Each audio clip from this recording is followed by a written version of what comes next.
एक जुमला यहाँ पे आप समझिएगा, एक वकील होता है, एक शफ़ी होता है।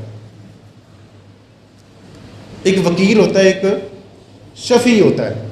वकील साहब का ये काम है कि अगर एक मुजरिम पकड़ा गया है, अब वो बहस करेंगे जज साहब के साथ कि इन्हें कीता कुछ नहीं, लिहाजा इन्हें माफ़ी दे दे।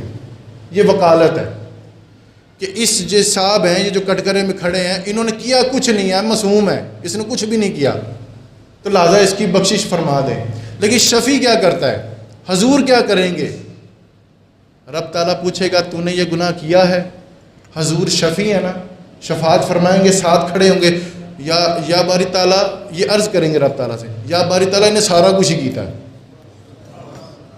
अरे तवज्जो नहीं फरमाई आप। या बारी ताला इसने सारा कुछ ही किया है, पर तू मेरी लाज रख लेना, इसने मेरा जो कलमा पढ़ा है, तो मेरी लाज रख ले, चल इसको माफ़ कर दे।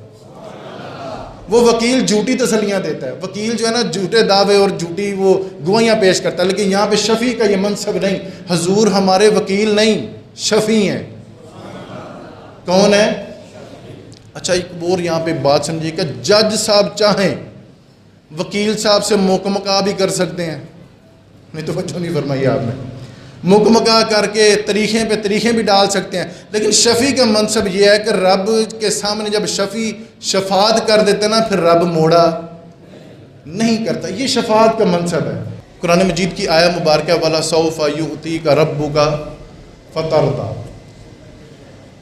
ए महबूब आपका रब आपको इतना देगा कि आप राज़ी हो जाएंगे। इसमें तीन आप हैं, तीन आप। आपका रब आपको इतना देगा कि आप राज़ी हो जाएंगे। हज़रत ज़ैनुल आबिदीन अहले बैत के शहज़ादे हैं, हज़रत इमाम हुसैन के लख्त जिगर हैं। आपसे किसी ने पूछा था कि हुज़ूर ये बताइए कि सबसे उम्मीद वाली आयत कौन सी है कि जिसको बंदा पढ़े तो उम्मीद बड़ी मिल जाए। तो उस बंदे का ख्याल था कि शायद ये कहेंगे कि ला तकनतु मिन रहमतिल्लाह, कि अल्लाह की रहमत से नाउमीद ना होना। उसका ख्याल ये था कि ये बताएंगे। लेकिन हज़रत ज़ैनुल आबिदीन फरमाते हैं कि सबसे उम्मीद वाली आयत यही है, वाला सौफ़ा युअतीका रब्बुका फतरदा। क्यों भला? आपका रब आपको इतना नवाजेगा कि आप राज़ी हो जाएंगे। हदीस के रावी हैं हज़रत मौला अली शेर खुदा और हज़रत इब्ने अब्बास भी इसको रवायत करते हैं। पूछा गया कि हुज़ूर आप फिर राज़ी कब होंगे, आप फिर राज़ी कब होंगे, अपने रब से राज़ी कब होंगे? हुज़ूर फरमाने लगे मैं अपने रब से तब तक राज़ी नहीं हूँगा जब तक मेरे सारे उम्मती जन्नत में ना चले जाएं, मेरे सारे उम्मती जन्नत में ना चले जाएं। जब हुज़ूर राज़ी नहीं होंगे, अब आप बताएं कि हुज़ूर राज़ी होंगे? सारे तो भी किसी का हिसाब चल रहा है, किसी के हक़ में दोज़ख का फ़ैसला हो गया है और किसी का कुछ मामला, किसी का कुछ मामला है। हुज़ूर तब तक राज़ी ही नहीं होंगे जब तक सारी उम्मत को जन्नत में ना लेके चले जाएं। मैं हदीस शरीफ पढ़ने लगा हूँ, ज़रा सुभान अल्लाह कहिए। सुनन इब्ने माजा में हदीस मौजूद है और रावी हज़रत अबू मूसा अशअरी रज़ियल्लाहु ताला अन्हु, आप फरमाते हैं कि हुज़ूर खुद फरमाते हैं, गैब की खबर देने वाले नबी खुद ये फरमाते कि अल्लाह ने मुझे इख्तियार दिया है। या रसूलल्लाह किस बात का इख्तियार दिया है? हुज़ूर फरमाने लगे अल्लाह ने मुझे इख्तियार दिया है, महबूब आधी उम्मत जन्नत में ले जा, आधी का हिसाब करने दे, आधी उम्मत जन्नत में ले जा बग़ैर हिसाब किताब के, और आधी का मुझे हिसाब कर लेने दे।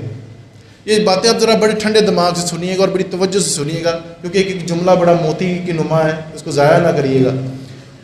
अल्लाह ने मुझे इख्तियार दिया है कि महबूब आधी उम्मत बग़ैर हिसाब किताब में जन्नत में ले जाए, आधी उम्मत का मुझे हिसाब कर लेने दें। हुज़ूर फरमाने लगे कि नहीं भाई, वो तो सारी जन्नत में चले गए, जो रह गए उन्होंने तो मुझसे उम्मीदें वाबस्ता की हैं ना, मैं उनको क्या जवाब दूँगा? अगर अल्लाह ने हिसाब ले लिया तो बड़े बड़े नामा माल खुल जाने हैं, तो क्या हिसाब दूँगा? हुज़ूर फरमाने लगे फिर ना मैं अपने रब से ये कहूँगा कि मुझे शिफ़ात करने का हक़ दे, शिफ़ात करने का हक़ दे। और हुज़ूर के बाद इसके इतने खूबसूरत लफ्ज़ हुज़ूर फरमाते हैं इसके बाद कि तुम्हारा क्या ख्याल है कि मैं शिफ़ात परहेज़गारों की करूँगा?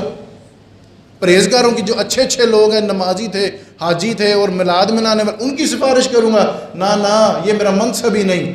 मैं गुनाहगारों की सिफारिश करूँगा। किनकी? हाँ, बेकसों का सहारा हमारा नबी, और हम गम के मारों का सहारा हमारा नबी। यार अच्छे अच्छे लोगों के तो सारे तरफदार होते हैं, अमीरों के तो सारे तरफदार होते हैं, लेकिन हुजूर फरमाते हैं कि मैं, तुम्हारा क्या ख्याल है, जो नमाजी होगा, परहेजगार होगा, उसकी सिफारिश करूँगा? ना ना, मैं तो गुनाहगारों की सिफारिश करूँगा। एक जुमला यहाँ पे आप समझिएगा, एक वकील होता है, एक शफ़ी होता है। एक वकील होता है, एक शफ़ी होता है। वकील साहब का ये काम है कि अगर एक मुजरिम पकड़ा गया है, अब वो बहस करेंगे जज साहब के साथ कि इन्हें कीता कुछ नहीं, लाजा नू माफ़ी दे दो। ये वकालत है कि इस जो साहब हैं, ये जो कटघरे में खड़े हैं, इन्होंने किया कुछ नहीं है, मासूम है, इसने कुछ भी नहीं किया, तो लाजा इसकी बख्शिश फरमा दें। लेकिन शफ़ी क्या करता है, हजूर क्या करेंगे? रब ताला पूछेगा तूने ये गुनाह किया है? हजूर शफ़ी है ना, शफात फरमाएंगे, साथ खड़े होंगे, या बारी ताला, ये अर्ज़ करेंगे रब ताला से, या बारी ताला इन्हें सारा कुछ ही किया है। अरे तवज्जो नहीं फरमाई आप। या बारी ताला, इसने सारा कुछ ही किया है, पर तू मेरी लाज रख लेना, इसने मेरा जो कलमा पढ़ा है, तू मेरी लाज रख ले, चल इसको माफ़ कर दे। वो वकील झूठी तसलियाँ देता है, वकील जो है ना झूठे दावे और झूठी वो गवाहियाँ पेश करता है। लेकिन यहाँ पे शफ़ी का ये मनसब नहीं, हजूर हमारे वकील नहीं, शफ़ी हैं। कौन है? अच्छा, एक और यहाँ पे बात समझिएगा, जज साहब चाहें वकील साहब से मुकमका भी कर सकते हैं। नहीं तो बच्चों नहीं फरमाई आपने, मुकमका करके तरीक़े पे तरीक़े भी डाल सकते हैं। लेकिन शफ़ी का मनसब ये है कि रब के सामने जब शफ़ी शफात कर देते ना, फिर रब मोड़ा नहीं करता। ये शफात का मनसब है। मुस्तदरक इमाम हाकिम ने इस हदीस को नकल किया, और लिखने वाले अहले बैत के शहज़ादे हैं। हज़रत अब्दुल्ला इब्न अब्बास रदी अल्लाह ताला अन्हु फरमाते हैं, आप फरमाते हैं कि तमाम अंबिया भी रोज़े महशर मौजूद होंगे, रब ताला ने नूर का मिंबर बिछाया होगा।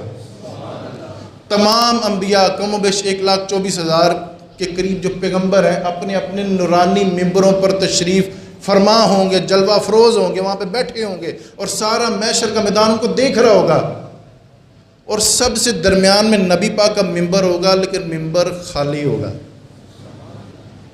या रसूल अल्लाह, फिर आप किधर होंगे?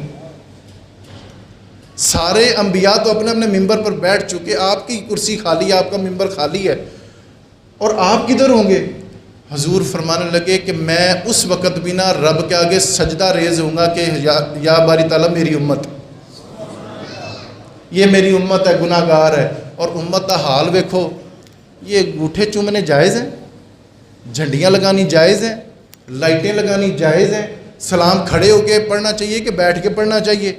ये नमाजी ये नमाज में कितने उम्मती आते हैं, हजूर हमारे लिए सिफारिश कर रहे हैं कि या अल्लाह पाक सारा कुछ ही कीता है, चलो मेरे आए दिल आज रखो, इसको माफ़ कर दें। लेकिन उम्मती ख्याल ना करे तो फिर ये हम नबी पाक का हक अदा नहीं कर रहे। हज़रत अब्दुल्ला इब्न अब्बास फरमाते हैं कि हजूर का मिंबर खाली होगा, हजूर सजदे में होंगे, तब तक सर नहीं उठाएंगे जब तक रब ताला उम्मत मुस्लिमा को बख्श ना दे। इसके बाद हजूर फरमाते कि कहीं ऐसा ना हो कि मैं जन्नत में चला जाऊं और मेरी उम्मत कहीं दोज़ख में चली जाए। यार कहते हो लब्बे गया हो या शफ़ी, कि तो लब्बे गया हो या वकील, जिसको ये ख्याल है कि मेरी उम्मत कहीं दोज़ख में ना चली जाए, मैं तब तक सजदे से सर ही नहीं उठाऊँगा। फिर हजूर फरमाने लगे कि मैं रब की बारगाह में सिफारिश करूँगा और रब मेरी वो सिफारिश कबूल करेगा। रब वो मेरी सिफारिश है कबूल करेगा और मेरी उम्मत को बख्श देगा। हमने ना बड़ी बड़ी दोस्तियां लगाई, पर मौके पे कोई काम, बोल के बताइए, मौके पे कोई काम नहीं आता। वो जो कहते थे कभी ज़रूरत हुई तो बताना, कभी पैसे की ज़रूरत हुई तो बताना, तो जब आपने उसका नंबर मिलाया तो वो बंद जा रहा है, वो कभी आपको बिज़ी कर रहा है, तो आपने कहा जी मैंने सुबह पैसे की ज़रूरत थी, तो वो आगे से कहता है कि आप अद्धा को घंटा पहले ही पैसे लै गया मुंडा। इस तरह यानी कि दुनिया की मोहब्बत आपके काम, दुनिया की दोस्ती आपके काम, थोड़ा थोड़ा हाँ ना तो करो ना, ये काम नहीं आएगी। काम वही दोस्ती आएगी जो मदीने वाले रसूल के साथ आप लगाएंगे। हम किसी बाबा जी की गल कर लीए, मुहम्मद बूटिया सारा जग ही झूठा, ये मुहम्मद बूटिया सारा जग ही झूठा, ये सच्चियां नबी पाक दियां यारियां, ये सच्चियां नबी पाक दे। सादा लोग थे ना, बात बहुत बड़ी कर जाते हैं। ये मोहम्मद बूटिया सारा जग ही झूठा, ये नबी पाक यारियां नबी पाक दी, सच्चियां नबी पाक दियां यारियां। सादा लोग थे, सादा बात करते, बात बड़ा लुत्फ आता है इनकी बात सुन के। और अब बात सिर्फ ये है सारी इस तमहीद का